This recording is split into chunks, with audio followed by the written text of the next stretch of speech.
ग्रामीण पत्रकार एसोसिएशन के संस्थापक एवं आजीवन प्रदेश अध्यक्ष रहे स्वर्गीय बालेश्वर लाल के 95वीं जयंती पर उनके गांव उत्तर प्रदेश के बलिया जनपद के गढ़वार में 1 जनवरी बुधवार को वर्तमान परिवेश में पत्रकारों के समक्ष चुनौतियां विषयक गोष्ठी रखा गया था, जिसके मुख्य अतिथि बलिया सांसद सनातन पांडे रहे। इस मौके पर सनातन पांडे ने स्वर्गीय बालेश्वर लाल की मूर्ति पर दीप प्रज्वलित कर माल्यार्पण किया। मुख्य अतिथि ने कहा कि सबसे पहले संस्कृत भारत में आई और यहाँ के लोग आज अपनी संस्कृति को भूलकर पाश्चात्य सभ्यता की ओर अग्रसर हो रहे हैं। उन्होंने ग्रामीण पत्रकारों के समक्ष चुनौतियों का जिक्र किया तथा कहा कि पत्रकार मेहनत कर ग्रामीण क्षेत्र की खबर कवरेज करते हैं, लेकिन उनकी खबर को नजरअंदाज किया जाता है।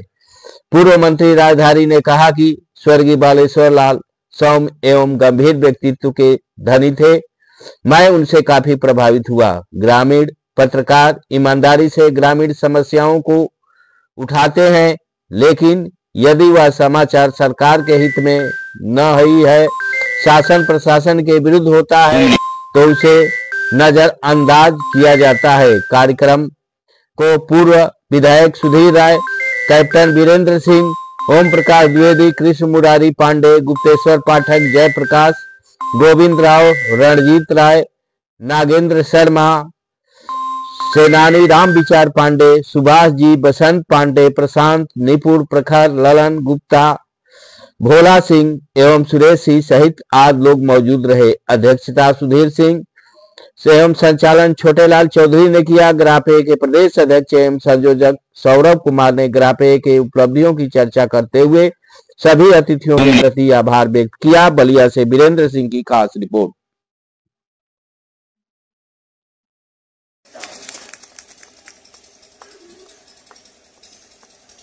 हम जहां से जहां पैदा हुए वे गांव ही आज भी है, और जब स्वर्गीय बालेश्वर लाल जी पैदा हुए थे तो भी यह गांव ही था, इस गांव के सम्मानित प्रधान जी।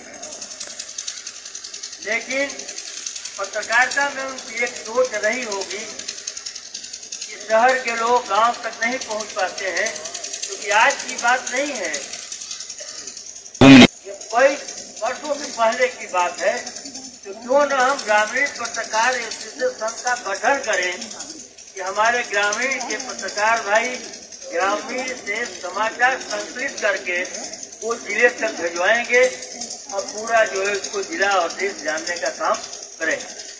मैं उनकी सोच के लिए उनको मैं साधुवाद देता हूं और बार बार उनके चरणों में मैं सदा सुमन अर्पित करता हूं। साथियों, इस जमीन पर बहुत पैदा होते हैं, बहुत मरते हैं। बहुत लोग अपने बेटे को आगे बढ़ाते हैं, चाहे राजनीति के क्षेत्र में हो, चाहे नौकरी के क्षेत्र में हो, लेकिन हर बेटा जो है लायक नहीं होता है कि अपने पिता को उसके पूर्ण तिथि पर अगर हम मंच और माइक लगा करके न उनको सम्मान दे सके, घर में भी लोग सम्मान देने का काम आज नहीं हो रहा है। ये एक क्षण है, यह जो हमारी भारतीय संस्कृति है उसका लोप हो रहा है। हम दूसरे की नकल जरूर कर रहे हैं, लेकिन जब ये हम जानते हैं, छोटा भाई इस बात को जानते हैं कि इस धरा पर कहीं भी अगर संस्कृति पहले आई तो संस्कृति जो है भारत में ही आई। और आज हम इतने आगे बढ़ गए, इतने विकास के क्षेत्र में आगे बढ़ गए, इतने हम मन से भी आगे बढ़ गए, विचारों से आगे बढ़ गए कि हम अपनी संस्कृति को भूलते जा रहे हैं और पाक्षिक सभ्यता का हम लोग करते जा रहे हैं। क्योंकि यह साल का पहला दिन है, हमेशा कुछ भी नहीं कहना चाहता हूँ कि किसी भी आदमी को मेरे बातों से तकलीफ लगे, और न मैं कोई विचारक हूँ और न मैं कोई साधु संत हूँ। आप ही के परिवार से हूँ। हमारा भी छोटा मोटा परिवार है, लेकिन जो पारिवारिक आज हमारी संरचना है, जो सोच है, ये सोच निश्चित रूप से जो है हमारे लिए जो आने वाला दिन है उसके लिए बहुत कष्टकारी होगी। हम लोग जीवन का जो है 68 वसंत देख चुके हैं, 67 में चल रहे हैं, और जो आज प्रवेश बना हुआ है, गढ़वार पर ही मैं चर्चा करूं तो गढ़वार में भी एक वृद्धाश्रम है। कौन लोग रहते हैं मैं नहीं जानता हूं, लेकिन रहने वाले लोग भी इसी जिले के होंगे, अगल बगल के गांवों के होंगे। वो भी जब पैदा हुए होंगे, जब सपना देखे होंगे, अपना पेट को काट करके अपने बेटे को पढ़ाने का काम किए होंगे या खेती के काम किए होंगे, वो सोचे नहीं होंगे कि हमारा अंतिम यात्रा जो है वो किसी के सहारे किसी वृद्धाश्रम से होगी।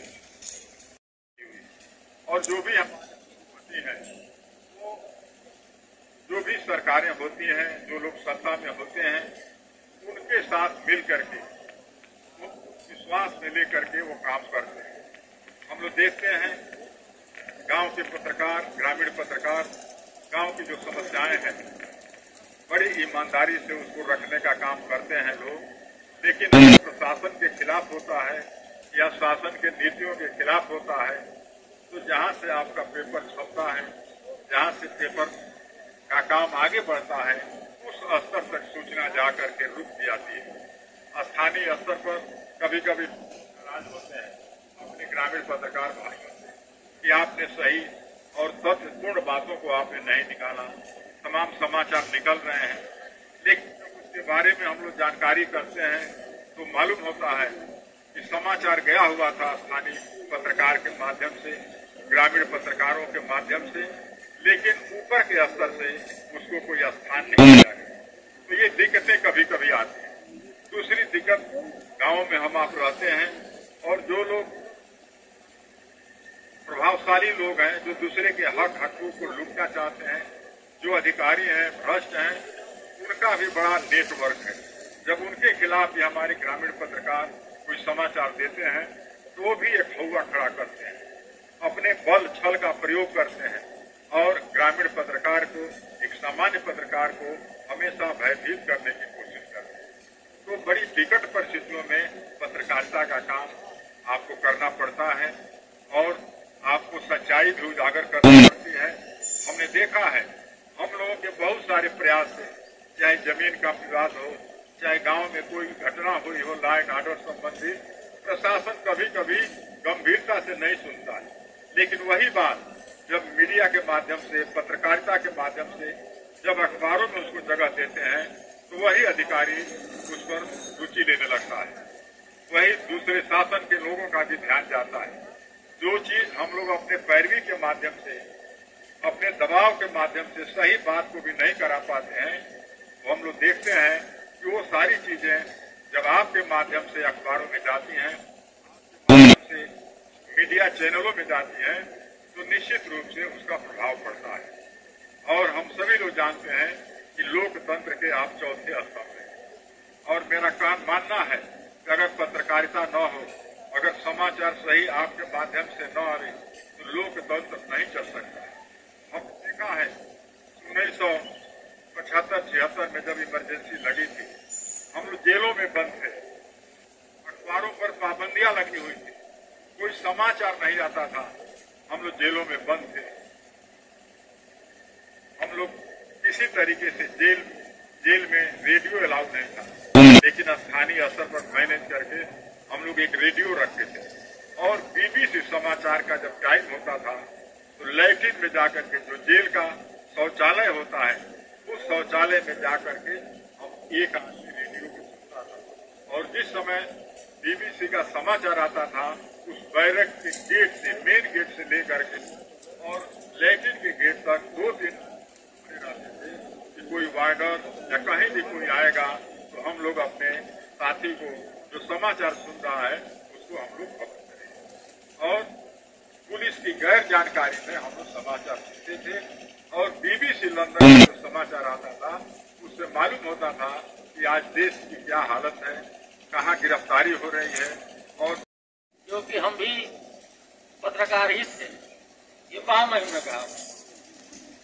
उसके बाद जोगिंदर नारायण जी ने कहा कि एक 4 सदस्यीय समिति बनाओ जो 3 महीने के अंदर रिपोर्ट दे ग्रामीण पत्रकार एसोसिएशन की समस्याओं पर विचार विमर्श करने की। उसमें मैं था, डायरेक्टर इंफॉर्मेशन उसके अध्यक्ष रहे और 3 हमारे अति विरोधी मेंबर बनाए गए। तो मैंने कहा प्रमुख सचिव महोदय से कि महोदय कमेटी तो आपने बना दिया, तो मान लीजिए सूचना निदेशक तो मौन रहेंगे और 4 में 3 हमारे विरोधी हैं, तो कोई प्रस्ताव पारित करने देंगे? उन्होंने कहा कि तुम नहीं समझोगे, मैं IAS एसोसिएशन का अध्यक्ष हूँ, IAS का दिमाग है, तुमको नहीं बताऊंगा कि क्यों विरोधियों को रखा। पहली मीटिंग जब लखनऊ में हुई तो हमसे वो लोग पूछे, मेरे बड़े भाई, कि सौरभ जी आपके संगठन की क्या गतिविधि है?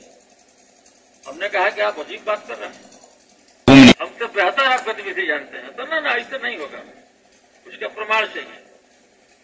और ये मीटिंग स्थगित की जाती है, अगले मीटिंग में प्रमाण नहीं है। संयोग से मैं 3 बड़ी बड़ी 88 में अखबारों की कतरन और लगभग 2 दर्जन स्मारिका और 15-20 वीडियो कार्यक्रमों का एक ले गया, अपने भक्त को बाहर बैठा दिया। खाली हाथ देखा सब तो कहे कि सौरभ जी खाली हाथ आए हैं, क्या आज भी स्थगित कराइएगा? हमने कहा खाली नहीं। हमने कहा चंदू उसका नाम था, चंदू 88 लाओ, 88 को उड़ेल दिया। हमने कहा कि अब आप इसमें देखिए, पसीना हो गया उन लोगों को, कहे कि भाई रखिए रखिए रखिए ना देखिए, बाद में कह दीजिएगा कि फर्जी है, यही उपलब्ध है। और अगर आप लोगों ने विरोध किया तो इसकी कॉपी में रजिस्टर के लूंगा और फोटो स्टेट करा के प्रदेश के हर जनपद में उसको पटवा दूंगा। हमारे मंचों पर आके हमारी आप वकालत करते हैं और मना स्थिति आप किए हैं, डर गए, फिर किसी ने विरोध नहीं किया, सबका सिग्नेचर हो गया। बस जोगिंदर ने कहा कि विरोधियों को मैं इसलिए रखा कि उनका भी सिग्नेचर हो जाए। मैं तो जान ही रहा था कि लिखित रूप से कोई विरोध नहीं करेगा और भविष्य में भी वे लोग विरोध नहीं करेंगे। यही 2-3 बड़े संगठन हैं और वही हुआ। वर्ष 93 का शासनादेश आज तक चला है। चैनल तपोभूमि चैनल में आपका स्वागत है। चैनल को सब्सक्राइब करें, घंटी के बटन को दबाएं एवं लाइक करें।